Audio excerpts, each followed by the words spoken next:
Hello, everybody. My name is Ryan Koki of the Seahawk Recap Show, and it's day 4 free agency recap time for your Seattle Seahawks.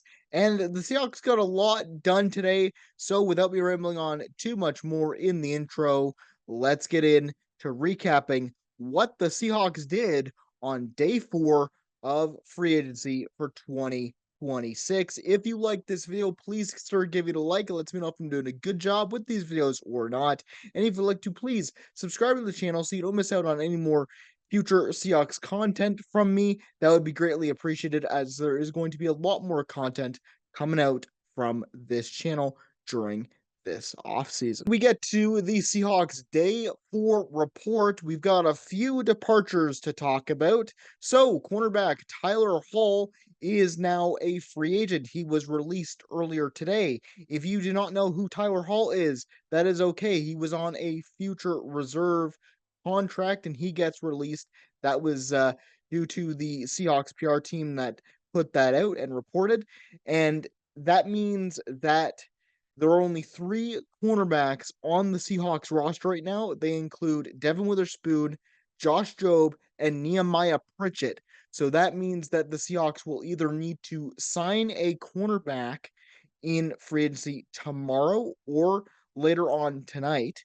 And if they don't, then they might want to go into the draft and address that need, because you can't go into the season with only 3 cornerbacks on the roster. The next guy we're going to talk about is wide receiver slash kick returner Derek Young, going to the Raiders. The details for his contract will come out soon.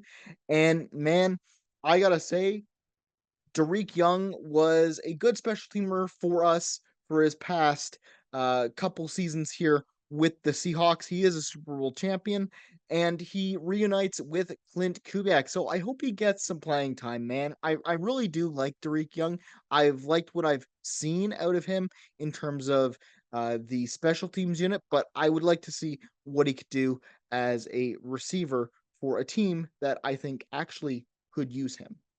And as we get to the retained slash signed players, we have a fullback slash tight end, Brady Russell. He has a 2-year contract. The money has not been disclosed, but he has been signed up officially, and that's just great to see. Brady Russell, great special teamer, great fullback guy, great tight end, and I love his energy. It is something so nice to have on this team. I can't say enough about Brady Russell, so glad he is back. Let's get to DT slash nose tackle Brendan Pilley, $2 million for 1 year, and of course his money per year is $2 million. I really love this retention as well. He is an amazing nose tackle for this front. Now you've got, your same guys that you've been using at nose for this Super Bowl 60 run. It's nice to see that John Schneider is preserving as much as he can of this Super Bowl winning team from Super Bowl 60. So great signing, great value for Brendan Pilley. He is a guy that you will see limited snaps from on the rotation of the nose tackle position, but he is such a great force on that front seven.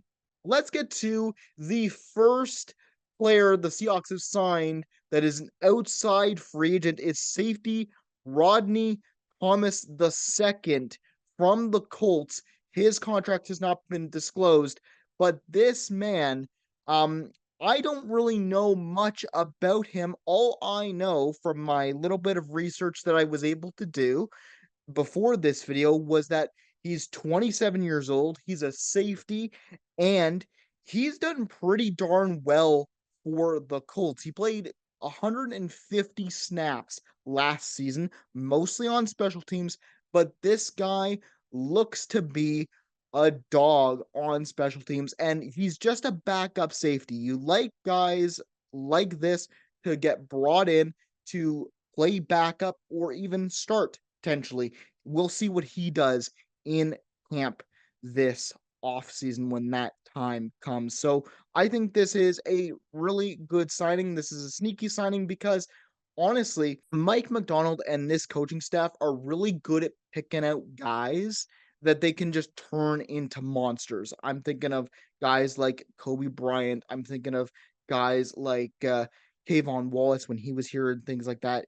They were just monsters. So I'm happy with this signing from the Colts. Let's get to the man of the hour and one of the best signings I think of the day. It's running back Emmanuel Wilson from the Packers, formerly of the Packers, now of the Seahawks. He gets a 1-year deal, $2.1 million. And this is amazing. For those of you who do not know who Emmanuel Wilson is, he was the backup to Josh Jacobs in Green Bay. He is 230 pounds of man, and he is going to run through people. If you want to see what this guy can bring to the table for this team right now, go search up some of his highlights because they are just electric. And to be honest, this is actually a really good signing, not only for Emmanuel Wilson, who will get more playing time and more snaps throughout the season, but he's just a. I want to see what he does with this Mike McDonald type of team because we had a running back hole. It was about a question. It was a question mark heading into free agency because Kenneth Walker got signed to the Chiefs, and then you have Zach Charbonnet, who is recovering from a torn ACL that he suffered in the divisional game against the 49ers en route to this Super Bowl win. So plugging in a guy like Emmanuel Wilson, I think is just a very smart move. This guy has a ton of upside, and he's a good rotational back, whether you want to use him and George Halani for the better part until Zach Charbonnet gets back. That's a pretty decent duo, in my opinion. And then we get to the final signing of the day. It's not a re-signing because he was with the Panthers for the majority of the season after week 14, but it is safety DeAnthony Bell. He is coming over from the Panthers. His contract has not been disclosed at this time, but DeAnthony Bell did play 14 games with the Seahawks in 2025, and he did get scooped up by the Panthers off of waivers. And to be honest, I think DeAnthony Bell not only was a very good special teamer for us, but he also played when Kobe Bryant went down, and he did play some snaps over Ty Okada before he got picked up off waivers. So I'm happy to see that John Schneider is giving enough safety, like depth kind of players, so that he can have them fight it out in training camp when that time comes. But anyways, that is it for the day 4 of free agency. And we got a couple of players from outside the organization to sign to the Seattle Seahawks. I'm happy with it. I'm happy with the players we picked up. And, I told you guys, people were freaking out. Seahawks fans were freaking out that they were like, the Seahawks were the only team who didn't sign an outside free agent before today, and now they've got 3 new guys basically on this team. So we'll see how they pan out. I have a feeling that because this took time to figure out who these guys were, and I trust the scouting staff in terms of the pro scouting to pick up guys that'll fit into the Mike McDonald system and hopefully the Brian Fleury system as well. Anyways, go Hawks go. I want to know your thoughts in the comments section down below. What do you think about the Seahawks moves for day 4? Take care of yourselves and enjoy the rest of your day. More content will be coming out from this channel very soon, so stay tuned.